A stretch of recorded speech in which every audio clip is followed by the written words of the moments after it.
శ్రీ గురు గణేశ మేధా దక్షిణామూర్తి సహిత శ్రీ బాలాత్రిపురసుందరై నమః. ఈ మాసం శ్రావణ మాసం. శ్రావణ లక్ష్మికి ఆహ్వానం పలిగేటువంటి మాసం. ఈ శ్రావణ మాసంలో వచ్చేటువంటి మరింత గొప్ప వైశిష్ట్యాన్ని కలిగినటువంటి వారాలు శ్రావణ మంగళవారాలు.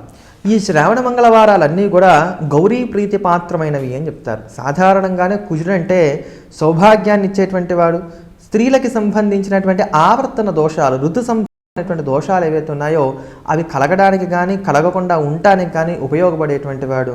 అదే ప్రకారంగా మనకు ఉండేటువంటి విపరీతమైనటువంటి ఆర్థిక ఇబ్బందులన్నింటినీ కూడా తీసివేసేటువంటి వాడు కుజుడు. అందుకని ఈ మంగళవారం నాడు, అందున విశేషించి శ్రావణ మాసంలో వచ్చేటువంటి మంగళవారం నాడు ఎవరైతే గౌరీదేవిని ఉపాసన చేస్తారో అటువంటి వారందరికీ కూడా రుణ సంబంధమైనటువంటి బాధలన్నీ కూడా తొలగిపోతాయి.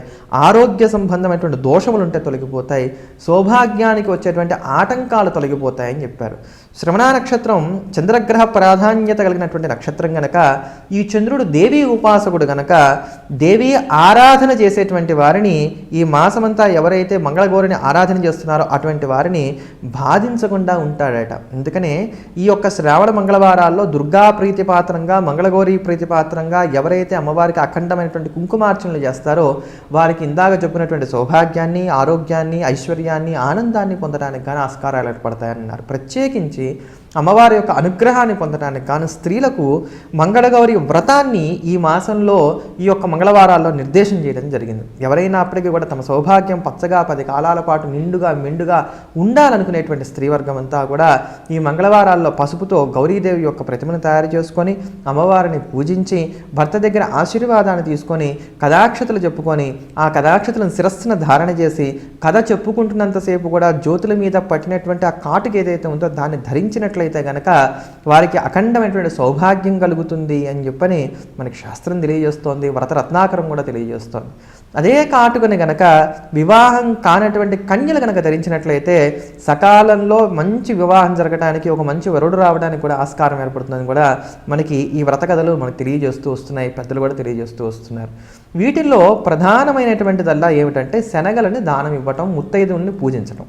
ఈ ముత్తైదువులు ఎవరైతే ఉన్నారో అంటే సమస్తమైనటువంటి శ్రీవర్గం ఎవరైతే ఉన్నారో వీళ్ళంతా కూడా సాక్షాత్తు దేవీ స్వరూపమే అనేటువంటి ప్రధానమైనటువంటి ఎరుక కలిగి బాల్యావస్థ నుంచి వార్ధక్యావస్థ దాకా ఏ అవస్థలో ఉన్నప్పటికీ కూడా స్త్రీ పూజ్యురాలే అనబడేటువంటి ఒక భావాన్ని కలిగి ఉండటానికే ఈ వ్రతాలు కానీ ఇటువంటి పూజా విశేషాలన్నీ కానీ ఏర్పాటు చేశారని చెప్పని మనం తెలుసుకోవాలి. యాదేవి సర్వభూతేషు మాతృరూపేణ సంస్థిత నమస్తస్యై నమస్తస్యై నమస్తస్యై నమో నమః అని సప్తశతిలో చెప్పబడినట్లుగా సమస్తమైనటువంటి స్త్రీల యందు కూడా ఆ మంగళగౌరి మహాలక్ష్మియే మనకి ప్రకాశిస్తోంది అని చెప్పని నమస్కారం చేసుకోవడమే ఇందులోని యథార్థమైనటువంటి భావం. అందుకని ఈ నెల పొడవునా కూడా ఎవరైనప్పటికీ కూడా సౌభాగ్యాన్ని కోరుకునేటువంటి వారు, అమ్మవారి యొక్క పరిపూర్ణమైనటువంటి అనుగ్రహాన్ని కోరుకునేటువంటి వారు, సిరి సంపదలను కోరుకునేటువంటి వారు, పిల్లాపాపలతో 10 కాలాలు పచ్చగా ఉండాలనుకునేటువంటి వారందరూ కూడా ప్రతిరోజు కూడా సువాసినికి గనక సాయం సంధ్య వేళ తాంబూలం ఇచ్చి ఆశీర్వాదం తీసుకున్నట్లయితే ఖచ్చితంగా మనోభీష్ట సిద్ధిని పొంది తీరగలుగుతారంటలో సందేహమే లేదు. అంత ప్రశస్తమైనటువంటివి ఈ శ్రావణ మంగళవారాలు.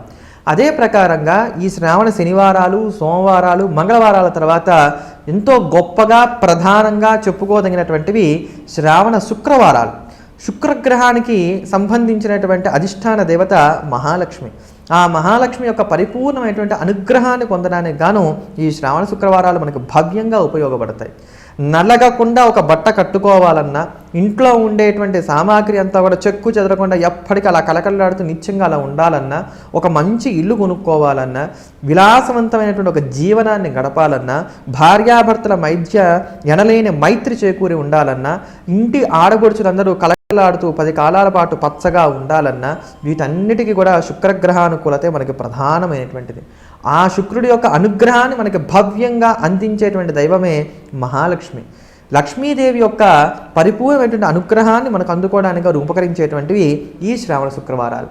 ఈ శ్రావణ శుక్రవారాలు ఎన్ని వస్తాయో అన్ని శుక్రవారాలు కూడా దానికన్నా ముందు రోజునే అంటే గురువారం నాటికే ఇల్లునంతా కూడా శుభ్రం చేసుకొని గురువారం రోజునే గడపలన్నీ కూడా కడుక్కొని వాడికి చక్కగా పసుపు రాసి కుంకుమాదుల చేత అలంకారం చేసుకొని గడపకి పచ్చడి మామిడి తోరణాలు కట్టుకొని శుక్రవారం ప్రాతకాలంలో బ్రహ్మముహూర్తానికల్లా స్నానాది క్రియలన్నీ కూడా చేసుకొని సూర్యోదయం అవుతూ ఉండగా మహాలక్ష్మీదేవిని ఎవరైతే తామర పూలతోటి అదే ప్రకారంగా మొగలి రేకులతోటి సంపెంగలతోటి జాజులతోటి అర్చిస్తారో వారందరికీ కూడా లక్ష్మీ కటాక్షాన్ని పొందడానికి ఆస్కారం ఏర్పడుతుంది.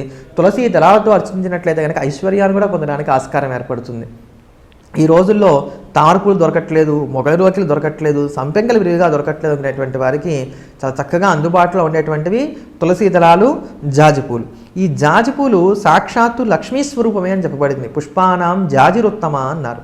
పుష్పములన్నింటిలోకి కూడా జాజిపూలు పరమశ్రేష్టమైనటువంటి. ఎందుకు అని అంటే గనక ఒకానొక సందర్భంలో మహాలక్ష్మీదేవి ఇచ్చినటువంటి ఒక విత్తనాన్ని నాటగా దేవతలందరూ అందులో నుండి ఒక తీగ మొలిచిందని చెప్పని, ఆ తీగే జాజి చెట్టు అయిందని చెప్పని దీనికి సంబంధించినటువంటి గాథని మనకి శివపురాణం తెలియజేస్తూ వస్తోంది. అందుకని శివపురాణాన్ని అనుసరించి జాజి పూలన్నీ కూడా సాక్షాత్తు లక్ష్మీ అంశ కలిగినటువంటివి. అందుకని ఆ జాజి పూలతో కనుక సుగంధమైనటువంటి ఆ పుష్పజాలంతో కనుక మనం అమ్మవారిని అర్చన చేసినట్లయితే మహదైశ్వర్యాన్ని పొందడానికి, లక్ష్మీ కటాక్షాన్ని పరిపూర్ణంగా పొందడానికి కానీ ఆస్కారం ఏర్పడుతుంది అని అన్నారు. ఇదే అమ్మవారి యొక్క ఐశ్వర్యాన్ని, అమ్మవారి యొక్క అనుగ్రహాన్ని మోక్ష రూపంలో పొందాలనుకునేటువంటి వారందరికీ కూడా ఉపకరించేటువంటివి శ్రీపత్రములు, అంటే మారేడు దళాలు.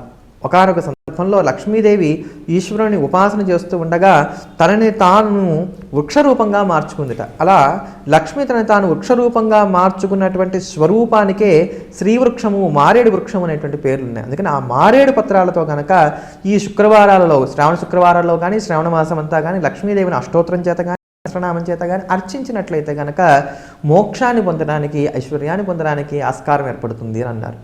తులసీ దళముల్లో సాక్షాత్తు మహావిష్ణువు కొలుగై ఉంటాడు కనుక అది స్వామివారికి ప్రీతి కనుక, స్వామివారికి ఏది ప్రీతి అయితే త్రైలోక్య కుటుంబిని జగన్మాత అయినటువంటి ఆ మహాలక్ష్మికి అదే ప్రీతి కనుక ఆ అమ్మవారిని తులసీ దళాలతో ఈ మాసంలో వచ్చేటువంటి ప్రతి శుక్రవారం కూడా అర్చన చేసినట్లయితే కనుక అఖండమైనటువంటి అచాంచల్యమైనటువంటి ఐశ్వర్యాన్ని పొందడానికి కానీ ఆస్కారం ఏర్పడుతుంది అని చెప్పని మనం చెప్పుకోవచ్చు. అయితే ఏమండి, మేము ఇలానే పూజలు చేస్తున్నాం, ఇదే ప్రకారంగా నడుచుకుంటున్నాం, అయినా మా ఇంట్లో ఎందుకు నిలబడట్లేదు అనుకుంటే గనక పూజ చేయడం వేరు, అమ్మవారు చెప్పిన నడుచుకోవడం వేరు. మనం మన దగ్గరికి వచ్చినప్పుడు ఎవరైనా పెద్దవాళ్ళు ఏదైనా మాట చెప్తే అలాగేనండి అని చెప్పని వారి ముందు తలకాయ ఊపి వారు వెళ్ళిపోయిన తర్వాత మనకి ఇష్టం వచ్చినట్టుగా పని చేసుకుంటే ఎలా అయితే అది సబబుగా మర్యాదగా ఉండదు, అదే ప్రకారంగా భక్తితో, శ్రద్ధతో, నమ్మకంతో, జ్ఞానం చేత అమ్మవారికి అర్చన చేసిన తర్వాత ఆ అమ్మవారు చెప్పినట్టు నడుచుకోకపోయినా అమ్మవారి యొక్క అనుగ్రహం మనకు రాదు. మరి అమ్మవారు ఏం చెప్పారు? సవ్యమైనటువంటి సలక్షణమైనటువంటి కొన్ని పద్ధతులు ఇచ్చారు. ఈ ప్రకారంగా ఉంటేనే నా అనుగ్రహాన్ని మీరు పొందగలుగుతారు అని చెప్పని. ఎవరి ఇంటి ముందు ముగ్గు ఉంటుందో ప్రవేశం అన్నారు. కానీ మరి ఇంటి ముందు ముగ్గేది? వస్తే బియ్యం పిండితోనే పెట్టాలి. ఏ ఇంటి ముందు ముగ్గు ఉంటుందో ఆ లోగిళ్ళు లక్ష్మీ నివాసాలు. ఏ ఇంట స్త్రీ పాపిట తిన్నగా తీసుకొని ఆ పాపిట సింధూరం అలంకారం చేసుకోగలుగుతుందో ఆ గృహిణి అందే లక్ష్మీ నివాసం ఉంటుంది, లేకపోతే ఉండదు. ఇటువంటివన్నీ కూడా ధర్మబద్ధమైన ఏవైతే ఉన్నాయో ఇవన్నీ కూడా తెలుసుకోవాలి.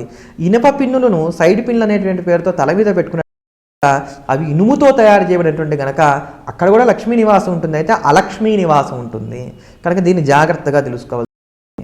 ఈ శిరస్సు ఉత్తమాంగం గనక ఇక్కడ వెండితో చేసినటువంటివి కానీ బంగారంతో చేసినటువంటివి కానీ ధరించినట్లయితేనే లక్ష్మీ అనుగ్రహం మనం పొందడానికి ఆస్కారం ఏర్పడుతుంది. అంతే తప్ప ఈ 1 గ్రామ్ గోల్డ్, ఆర్టిఫిషియల్వి, పూసలు ఇవన్నీ కనుక ధరించినట్లయితే లక్ష్మీ అనుగ్రహం వేరుగా వస్తుంది అని చెప్పుకోవాల్సి ఉంటుంది. అదే ప్రకారంగా పురుషవర్గం వారు కూడా ఈ పర్సులో పెట్టుకునేటువంటి ధనం ఏదైతే ఉందో దాన్ని బ్యాక్ పాకెట్లో పెట్టుకోవడం వల్ల పృష్ఠభాగంలోనే లక్ష్మిని ఉంచినటువంటి దోషం కారణం చేత ఉన్నటువంటి ఐశ్వర్యాన్ని పోగొట్టుకోవడానికి ఆస్కారం ఏర్పడుతుంది తప్ప ఎంత ప్రకృతి అయిన మహా, వికృతి అయిన మహా, విద్య అయిన మహా అర్చన చేసిన అమ్మవారి అనుగ్రహాన్ని పొందడానికి అవకాశాలు తక్కువగానే ఉంటాయి. కనుక మన నడవడికలో చేసేటువంటి పనులు కూడా కాస్త జాగ్రత్తగా మార్పులు చేసుకుంటూ వచ్చినట్లయితే కనుక అఖండమైనటువంటి ఐశ్వర్యాన్ని, లక్ష్మీ అనుగ్రహాన్ని ఈ శ్రావణ మాసంలో ఖచ్చితంగా పొంది తీరవచ్చు.